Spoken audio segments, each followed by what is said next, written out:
అన్నమో రామచంద్ర అని చెప్పి దేశంలో బతుకుతున్నాం. ఈరోజు పరిస్థితి ఎట్లున్నది? అన్నానికే దిక్కు లేకుండా పోయింది.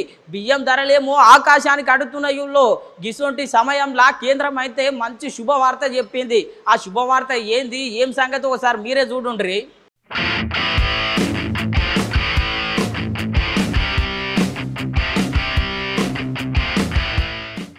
దేశంలో ధరలు మండిపోతున్న వేళ భారత్ సర్కార్ మంచి చల్లనైన వార్త చెప్పిందిలో. ఇప్పటికే బియ్యం ధర బిర్రుమంటుంది.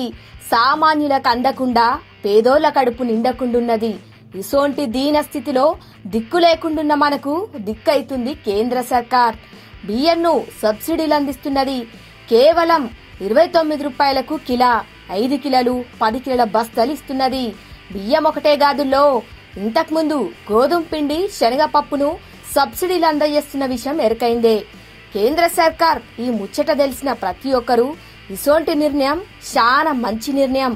ఇసోంటి నిర్ణయాల వల్లనే అసలు గిసలైన పేదలకు న్యాయం జరుగుతుందని అంటున్నారు. దీని లెక్కనే ఈ పెట్రోల్ ధరల మీద కూడా ఏదో ఒక నిర్ణయం తీసుకుంటే మంచిగుంటదని అనుకుంటుండ్రు.